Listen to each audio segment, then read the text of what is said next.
আসসালামু আলাইকুম, স্বাগত জানাচ্ছি ডিডিবি নিউজ 24 এর আন্তর্জাতিক সংবাদে। সংবাদের শুরুতেই থাকছে সংবাদ শিরোনাম। ভেনেজুয়েলায় তেলের বাজার ধরতে ট্রাম্প প্রশাসনের দরজায় মুকেশ আম্বানি। ট্রাম্পের হুমকিকে সন্ত্রাসী কর্মকাণ্ড বলল ইরান। যুক্তরাষ্ট্রকে নির্লজ্জ বলে নিন্দা জানাল উত্তর কোরিয়া। ট্রাম্পকে স্বৈরাচারী ফেরাউন আখ্যা দিয়ে কার্টুন পোস্ট করলেন খামেনি। ইরান ও মিত্রদের হুমকি, ইসরায়েল জার্মানির নিরাপত্তা চুক্তি সই। ইরানের শীর্ষ নেতৃত্ব তার সঙ্গে আলোচনা করতে চাইছে, দাবি ট্রাম্পের। এতক্ষণ শুনছিলেন সংবাদ শিরোনাম, এখন থাকছে বিস্তারিত। ভেনেজুয়েলার তেলের বাজার ধরতে ট্রাম্প প্রশাসনের দরজায় মুকেশ আম্বানি। ভেনেজুয়েলায় মার্কিন সামরিক অভিযানের পর উদ্ভূত পরিস্থিতিতে দেশ থেকে অপরিশোধিত তেল আমদানির প্রক্রিয়া সচল করতে যুক্তরাষ্ট্রের কর্মকর্তাদের সঙ্গে আলোচনা শুরু করেছে ভারতের শীর্ষ ধনী মুকেশ আম্বানির মালিকানাধীন রিলায়েন্স ইন্ডাস্ট্রিজ। রয়টার্সের এক প্রতিবেদনে সংশ্লিষ্ট সূত্রের বরাত দিয়ে জানানো হয়েছে, রিলায়েন্সের কর্মকর্তারা বর্তমানে যুক্তরাষ্ট্রের পররাষ্ট্র ও ট্রেজারি মন্ত্রণালয়ের সঙ্গে এই সংলাপ চালিয়ে যাচ্ছেন। বিশ্বের অন্যতম শীর্ষ জ্বালানি তেল ব্যবসায়ী মুকেশ আম্বানির রিলায়েন্স ইন্ডাস্ট্রিজের গুজরাটের জামনগরে অবস্থিত শোধনাগারটি পৃথিবীর বৃহত্তম। তাদের শোধনাগারগুলো প্রতিদিন প্রায় 14 লাখ ব্যারেল তেল পরিশোধন করতে সক্ষম। উল্লেখ্য, বিশ্বের মোট ভূগর্ভস্থ তেলের 1/5 রয়েছে ভেনেজুয়েলায়। 2016 সালে ডোনাল্ড ট্রাম্পের প্রথম মেয়াদে ভেনেজুয়েলার তেলের উপর নিষেধাজ্ঞা আরোপ করা হলেও পরবর্তীতে জো বাইডেনের সময়ে রিলায়েন্স বিশেষ লাইসেন্স নিয়ে দেশ থেকে তেল কেনা শুরু করে। নথিপত্র অনুযায়ী 2025-এর প্রথম 4 মাসে রিলায়েন্স প্রতিদিন প্রায় 63,000 ব্যারেল তেল আমদানি করেছিল, তবে গত মে মাসের পর থেকে সেই সরবরাহ বন্ধ রয়েছে। ভেনেজুয়েলার রাজনৈতিক প্রেক্ষাপট সম্প্রতি নাটকীয়ভাবে পরিবর্তিত হয়েছে।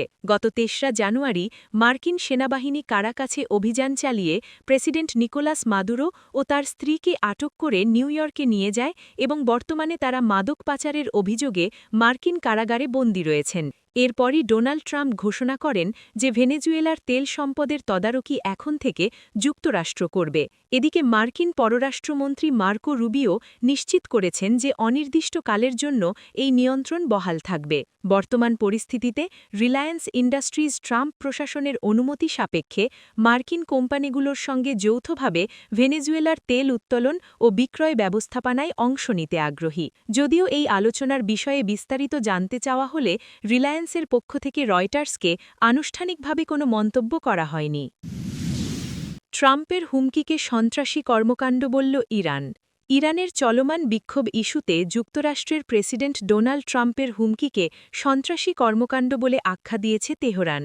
দেশটির পররাষ্ট্রমন্ত্রী আব্বাস আরাকচি বলেছেন, তেহরানের বিরুদ্ধে সামরিক পদক্ষেপের হুঁশিয়ারি দিয়ে ট্রাম্প কার্যত সন্ত্রাসীদের উস্কে দিয়েছেন, যাতে তারা বিক্ষোভকারী ও নিরাপত্তা বাহিনীর ওপর হামলা চালিয়ে বিদেশি হস্তক্ষেপ ডেকে আনে।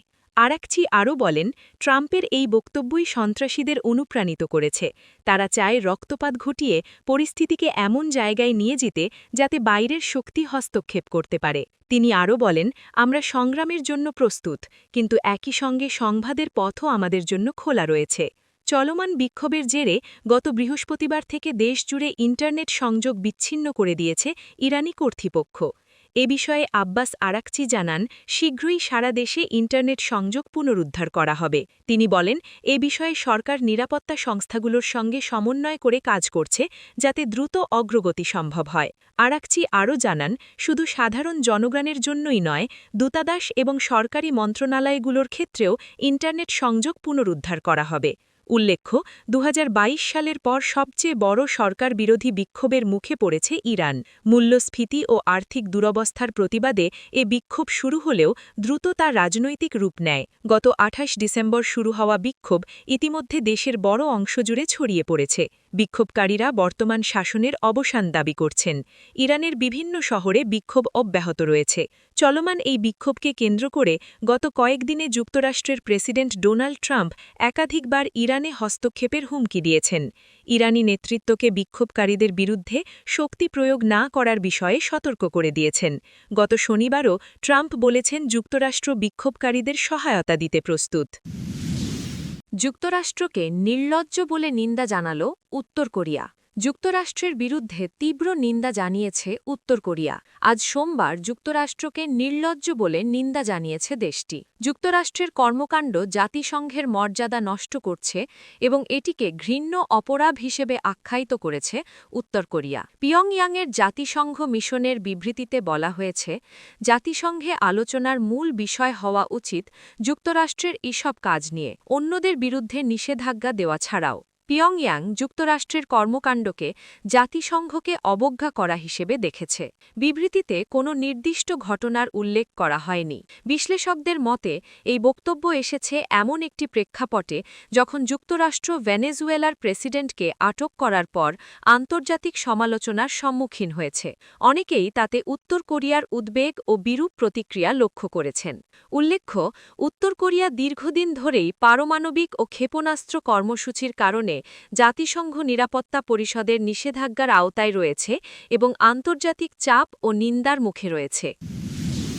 ট্রাম্পকে স্বৈরাচারী ফেরাউন আখ্যা দিয়ে কার্টুন পোস্ট করলেন খামেনি। ইরানের চলমান সরকারবিরোধী বিক্ষোভকে কেন্দ্র করে তেহরান ও ওয়াশিংটনের মধ্যে চরম উত্তেজনার পারদ চড়ছে। এই পরিস্থিতির মধ্যেই যুক্তরাষ্ট্রের প্রেসিডেন্ট ডোনাল্ড ট্রাম্পকে লক্ষ্য করে তার একটি অবমাননাকর কার্টুন পোস্ট করেছেন ইরানের সর্বোচ্চ নেতা আয়াতুল্লাহ আলী খামেনি। সোমবার ১২ জানুয়ারি সামাজিক যোগাযোগ মাধ্যম এক্সে সাবেক টুইটারে খামেনির আনুষ্ঠানিক অ্যাকাউন্ট থেকে পোস্ট করা এই কার্টুনে ট্রাম্পকে প্রাচীন মিশরের মমি সংরক্ষণের কফিন বা সার্কোফ্যাগাসের ভেতরে একটি ভঙ্গুর মূর্তি হিসেবে চিত্রিত করা হয়েছে। কার্টুনটির পটভূমিতে পিরামিড ও দেয়ালে প্রাচীন মিশরীয় লিপি হায়ারোগ্লিফিক্স দৃশ্যমান। ছবির সঙ্গে দেওয়া বার্তায় খামেনি ট্রাম্পকে ইতিহাসের অত্যাচারী শাসক ফেরাউন ও নমরুদের সঙ্গে তুলনা করে হুঁশিয়ারি দিয়েছেন যে তাদের মতোই ট্রাম্পের পতন এখন সময়ের ব্যাপার মাত্র। খামেনির ওই পোস্টে উল্লেখ করা হয়,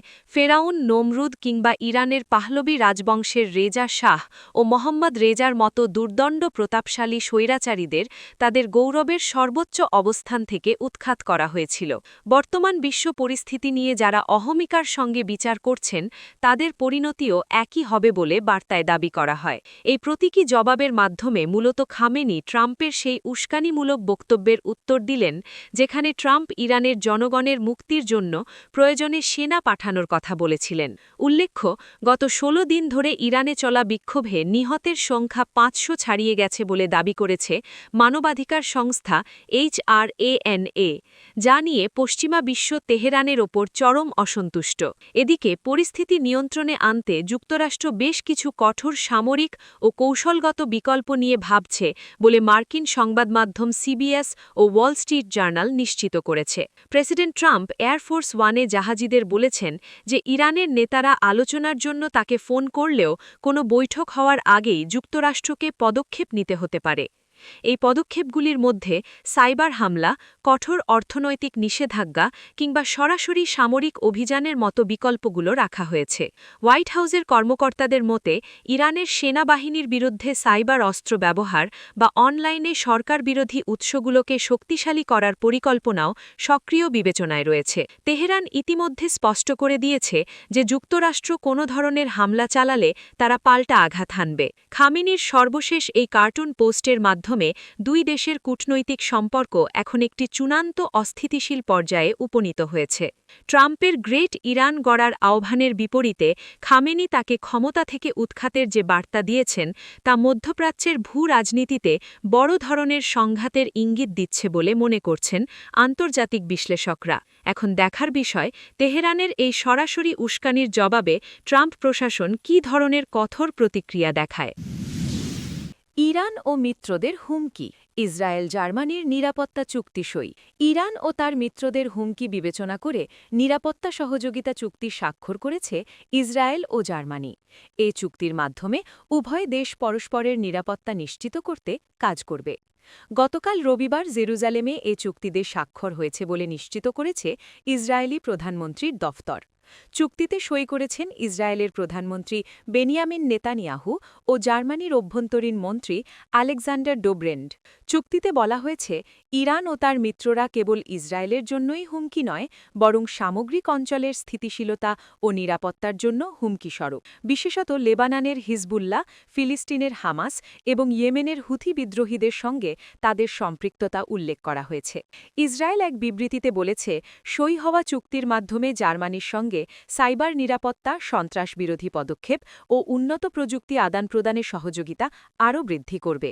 এদিকে রবিবার ইসরায়েলের পররাষ্ট্রমন্ত্রী গিদেয়ন জার্মানির অভ্যন্তরীণ মন্ত্রী আলেকজান্ডার ডোব্রেন্ডের সঙ্গে সাক্ষাৎ করেছেন। পরে তিনি ইউরোপীয় ইউনিয়নকে ইরানের বিপ্লবী গার্ডসকে সন্ত্রাসবাদী সংস্থা হিসেবে স্বীকৃতি দিতে অনুরোধ করেছেন। তিনি ইরানের বর্তমান পরিস্থিতির দিকে ইঙ্গিত করে বলেন, জার্মানি দীর্ঘদিন ধরেই কথা বলে আসছে। বর্তমান প্রেক্ষাপটে এই বিষয়টি সবার কাছেই স্পষ্ট হয়ে গেছে। উল্লেখ্য, জার্মানি ইসরায়েলের দ্বিতীয় বৃহত্তম অস্ত্র সরবরাহকারী দেশ। প্রথম স্থানে রয়েছে যুক্তরাষ্ট্র। ইরানের শীর্ষ নেতৃত্ব তার সঙ্গে আলোচনা করতে চাইছে, দাবি ট্রাম্পের। যুক্তরাষ্ট্রের প্রেসিডেন্ট ডোনাল্ড ট্রাম্প দাবি করেছেন, ইরানের শীর্ষ নেতৃত্ব তাকে ফোন করে আলোচনা করতে চেয়েছেন। গতকাল রবিবার তিনি দাবি করেছেন, ইরান যদি বিক্ষোভকারীদের হত্যা করে তবে দেশটির বিরুদ্ধে সামরিক পদক্ষেপ নেওয়া হবে বলে বারবারই হুমকি দিয়ে আসছেন ট্রাম্প। এর মধ্যেই গতকাল তিনি তেহরানের শীর্ষ নেতৃত্ব থেকে আলোচনার প্রস্তাব পাওয়ার দাবি করেছেন। 2 সপ্তাহ ধরে বিক্ষোভে উত্তাল হয়ে আছে ইরান। বিক্ষোভ দমাতে ব্যাপক ধরপকড়ও চলছে। মানবাধিকার সংস্থাগুলো সতর্ক করে বলেছে, এই বিক্ষোভ সহিংসতা এখন একটি ভয়াবহ পরিস্থিতিতে রূপ নিচ্ছে। মূলত জীবনযাত্রার খরচ বৃদ্ধিকে কেন্দ্র করে বিক্ষোভ শুরু হয়। এই বিক্ষোভ ইতিমধ্যে ১৯৭৯ সালের বিপ্লবের পর থেকে চলমান ধর্মীয় নেতাদের শাসন ব্যবস্থার জন্য একটি গুরুতর চ্যালেঞ্জে রূপ নিয়েছে। ইরানে কয়েকদিন ধরে ইন্টারনেট বন্ধ রয়েছে। তা সত্ত্বেও ইরান থেকে তথ্য পাওয়া যাচ্ছে। 3 রাত ধরে রাজধানী তেহরান ও অন্যান্য শহর থেকে ভিডিও ছড়িয়ে পড়ছে। এতে বড় বড় বিক্ষোভের ঘটনা দৃশ্যমান হচ্ছে। বিক্ষোভে নিহত হওয়া মানুষের সংখ্যা ক্রমাগত বৃদ্ধি পাওয়ার খবর যখন সামনে আসছে, মর্গের বাইরে মরদেহের স্তূপের ছবি প্রকাশ পাচ্ছে, তখন ট্রাম্প বললেন, তেহরান আলোচনায় বসার ইচ্ছা প্রকাশ করেছে। গতকাল এয়ারফোর্স 1 উড়োজাহাজের সাংবাদিকদের সঙ্গে আলাপকালে ট্রাম্প বলেন, ইরানের নেতৃত্ব গতকাল ফোন করেছে, একটি মিটিং আয়োজন করা হচ্ছে, তারা আলোচনায় বসতে চায়। তবে তিনি আরও বলেন, মিটিংয়ের আগে আমাদের পদক্ষেপও নিতে হতে পারে। মার্কিন ভিত্তিক centre for human rights in Iran বলেছে, তারা প্রত্যক্ষদর্শীর বর্ণনা ও বিশ্বাসযোগ্য প্রতিবেদনের ভিত্তিতে জানতে পেরেছে, ইরানের বিভিন্ন স্থানে শতাধিক বিক্ষোভকারী নিহত হয়েছেন।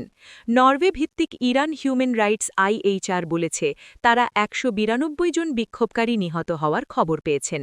তবে বাস্তব সংখ্যা অনেক বেশি হতে পারে। IHR-এর হিসাব অনুযায়ী 2625 জনেরও বেশি বিক্ষোভকারীকে আটক করা হয়েছে।